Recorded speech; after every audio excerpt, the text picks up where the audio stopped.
ഉണ്ടായ കാലം മുതൽ 18ാമത്തെ പിറന്നാളിൻ്റെ അന്ന് വരെ ഒരു വ്യക്തി കേൾക്കുന്ന അരുതുകളുടെ എണ്ണം 1,48,000. മാതാപിതാക്കളും ബന്ധുക്കളും നാട്ടുകാരും സമൂഹവും അടിച്ചേൽപ്പിക്കുന്ന അരുതുകൾ ഒരു വ്യക്തിയിൽ നിന്ന് സ്വന്തം ജീവിത പദ്ധതി നടപ്പിലാക്കാനുള്ള അവൻ്റെ ഊർജത്തെ ഊറ്റിക്കളയുന്നു. കുഞ്ഞുങ്ങളോട് അരുതുകൾ പറഞ്ഞ് അവരുടെ ഉള്ളിലുള്ള കഴിവുകൾ പുറത്തെടുക്കുവാനുള്ള പ്രാപ്തി നഷ്ടപ്പെടുത്തരുത്. അരുതുകൾ ആവർത്തിച്ച് പറഞ്ഞ് കുട്ടിയെ അകറ്റരുത്.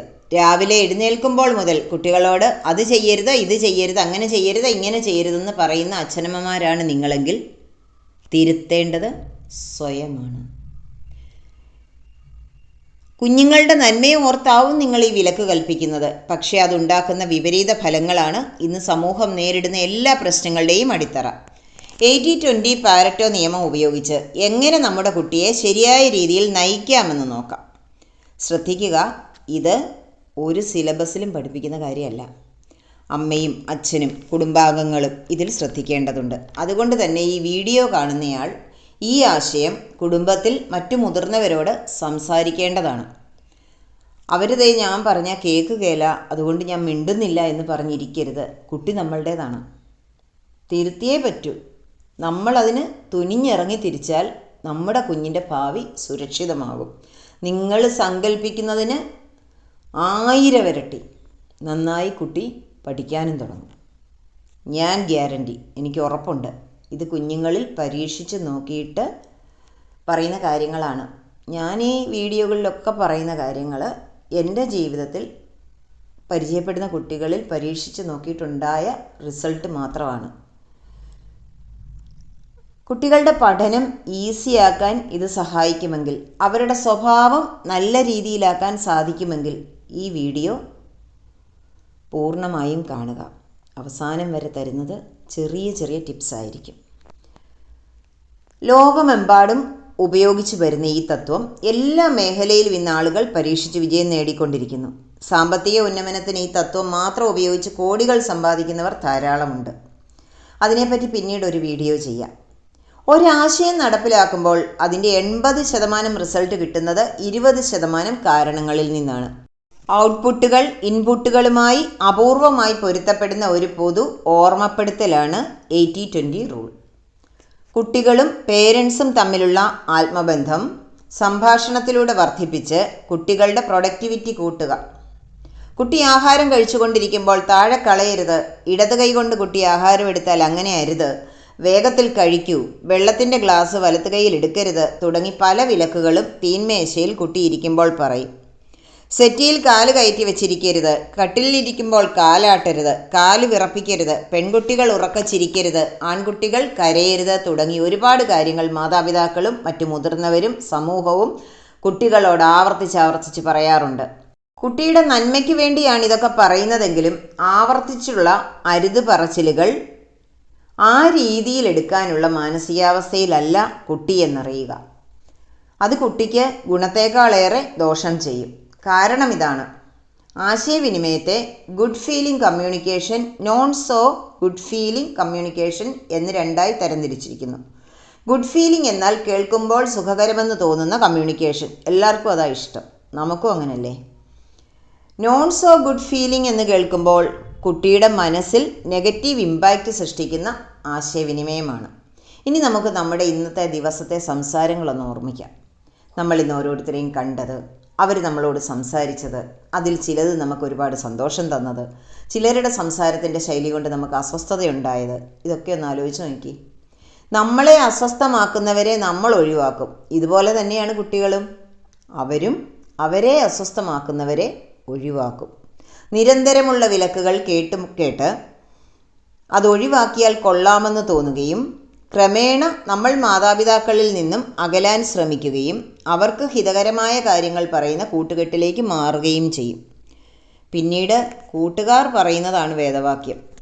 ടീനേജിലെത്തിക്കഴിഞ്ഞാൽ കുട്ടി അച്ഛനമ്മമാരോട് അകൽച്ച പ്രകടിപ്പിക്കുന്നുണ്ടെങ്കിൽ ശ്രദ്ധിക്കുക, നിങ്ങളുടെ സംസാരത്തിൽ വിലക്കുകൾ കൂടുന്നുണ്ടോ എന്ന്. ടീനേജർ എന്ന് പറഞ്ഞാൽ 12 വയസ്സ് മുതലുള്ള കുട്ടികളെ ശ്രദ്ധിച്ചാൽ മതി. ചില കുട്ടികൾ 10 വയസ്സിൽ ഈ മാറ്റം കൊണ്ടുവരാറുണ്ട്. അത് ഓരോ ഇൻഡിവിജ്വൽസിനെ ആശ്രയിച്ചിരിക്കും. നിങ്ങളെ ഒഴിവാക്കി കൂട്ടുകാരുടെ അടുത്ത് കൂടുതൽ സമയം ചെലവഴിക്കാൻ തുടങ്ങിയിട്ടുണ്ടോ എന്ന് ശ്രദ്ധിക്കണം. ഇനി എങ്ങനെയാണ് 80-20 റൂൾ ഉപയോഗിച്ച് നമ്മുടെ പെരുമാറ്റം മെച്ചപ്പെടുത്തേണ്ടതെന്ന് നോക്കാം. നമ്മുടെ പെരുമാറ്റമാണ് മെച്ചപ്പെടുത്തേണ്ടത്. അപ്പോഴാണ് കുട്ടിയിൽ അതിൻ്റെ ഇമ്പാക്റ്റ് ഉണ്ടാവുക. 80% റിസൾട്ട് തീരുമാനിക്കുന്നത് 20% എങ്ങനെ വർക്ക് ചെയ്യുന്നു എന്നതിനെ ആശ്രയിച്ചാണ്. ഒരു ദിവസം കുട്ടിയോട് നമ്മൾ 10 കാര്യങ്ങൾ പറഞ്ഞ് മനസ്സിലാക്കണമെന്നിരിക്കട്ടെ. 80% കാര്യങ്ങൾ ഗുഡ് ഫീലിംഗ് കമ്മ്യൂണിക്കേഷൻ രീതിയിലും 20% കാര്യങ്ങൾ ഉപദേശ രൂപേണയും പറയാം. അതായത് 8 കാര്യങ്ങൾ കുട്ടിക്ക് സന്തോഷം ഉണ്ടാക്കുന്നതാവണം ആ പറയുന്ന രീതി. കുട്ടി ജനലിൽ കയറുമ്പോൾ താഴെ വീഴുമോ എന്ന ഭയത്താൽ അരുത് കയറരുത് എന്ന് നമ്മൾ പറഞ്ഞു പോകും. കുട്ടിയുടെ നന്മയ്ക്കായിട്ടാണ് പറയുന്നതെങ്കിലും ഇത് നോൺ സോ ഗുഡ് ഫീലിംഗ് കമ്മ്യൂണിക്കേഷനാണ്. ജനലിൽ കയറി നിൽക്കുന്ന സമയത്ത് കുട്ടിയെ ചേർത്ത് പിടിച്ച് പറയാം, പണ്ട് ഞാനും ഇതുപോലെ ജനലിൽ കയറി വീണതേ എൻ്റെ പുരിയൊക്കെ മുറിഞ്ഞത്, ഇപ്പം കണ്ടോ ഒരു പാട് കണ്ടോ ഇവിടെ, അന്ന് അനുഭവിച്ച വേദനയും ഹോസ്പിറ്റലിൽ പോയതും ഇന്ന് അവശേഷിക്കുന്ന മുറിപ്പാടും ഒക്കെ കാണിച്ചു കൊടുക്കാം. പിന്നീട് ഒരിക്കലും കുട്ടി ജനലിൽ കയറില്ല. ക്ഷമയോടെ കുട്ടിയോട് സംസാരിക്കാൻ നമ്മൾ പഠിച്ചേ മതിയാവൂ. പോയിരുന്ന് പഠിക്ക്, TV കണ്ടത് മതി, മൊബൈൽ മാറ്റിക്കേ, ഏത് സമയവും ഇതേ ഉള്ളോ തുടങ്ങിയ സംസാരങ്ങൾ ഒഴിവാക്കുക. കുഞ്ഞിൻ്റെ അടുത്ത് ചെന്നിരുന്ന് കുഞ്ഞ് കണ്ടുകൊണ്ടിരിക്കുന്ന ദൃശ്യത്തെപ്പറ്റി സംസാരിക്കുക. ആദ്യമായി സ്വന്തം വീട്ടിൽ TV വന്നപ്പോഴുള്ള സന്തോഷത്തെക്കുറിച്ച് പറയുക.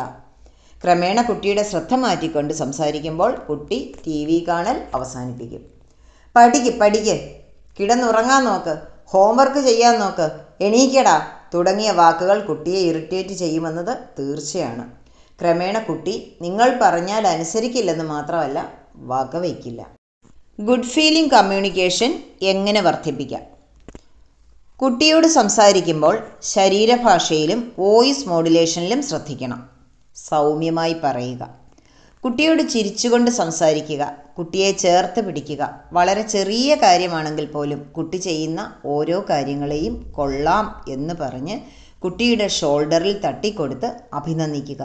എന്നാൽ ഇടയ്ക്കൊക്കെ അഭിനന്ദിക്കാതെ ഇരിക്കുകയും വേണം. കാരണം അഭിനന്ദിച്ചാൽ മാത്രമേ ഞാനൊരു കാര്യം ചെയ്യൂ എന്ന് കുട്ടിക്ക് തോന്നാനും പാടില്ല. ഇടയ്ക്കൊക്കെ അഭിനന്ദിക്കുക. രാത്രി കിടക്കുന്നതിന് മുൻപ് കെട്ടിപ്പിടിച്ച് ഉമ്മ കൊടുക്കുക. കുട്ടിയോട് തുറന്ന് സംസാരിക്കുക. കുട്ടിക്ക് ആശ്വാസമുള്ള കുറച്ച് കാര്യങ്ങൾ എന്നും ശ്രദ്ധിക്കുക. കുട്ടിയുടെ സ്വഭാവത്തിൽ ഉണ്ടാവുന്ന മാറ്റത്തിനനുസരിച്ച് സ്വയം വീണ്ടും മാറുക. കുട്ടിയുടെ കഴിവുകൾ സ്വയം പുറത്തു വരുന്ന സന്ദർഭങ്ങൾ തിരിച്ചറിയുക. ടു ഡു ലിസ്റ്റ് അനുസരിച്ച് കുട്ടിയെ തയ്യാറെടുപ്പിക്കുവാനും 15 മിനിറ്റ് ഒപ്പം ചെലവഴിക്കുവാനും കെട്ടിപ്പിടിച്ചൊരു ഉമ്മ കൊടുത്ത് ഉറക്കാനും മറക്കല്ലേ. ഒപ്പം കുട്ടിയുടെ ഗുണങ്ങൾ എഴുതി വയ്ക്കുവാനും. നമ്മുടെ കുഞ്ഞ് നല്ലതാണ്. നമ്മൾ ആവർത്തിച്ച് കുട്ടി പ്രശ്നങ്ങൾ ഉണ്ടാക്കുന്നുവെന്ന് പറഞ്ഞുകൊണ്ടിരുന്നാൽ പ്രശ്നങ്ങൾ മാത്രമേ നമ്മുടെ ജീവിതത്തിൽ ഉണ്ടാവുകയുള്ളൂ. നമ്മുടെ കുട്ടിയുടെയും നമുക്ക് കുഞ്ഞിൻ്റെ നന്മ മാത്രം പറഞ്ഞ് 21 ദിവസം ഒന്ന് ഒബ്സർവ് ചെയ്യാം. ചേഞ്ചസ് ഫീൽ ചെയ്യുമ്പോൾ ഇവിടെ വന്ന് മെസ്സേജ് ഇടാൻ മറക്കരുത്. കമൻറ്റ് ബോക്സിൽ ഒരു മെസ്സേജ് ഇട്ടോളൂ. Thank U.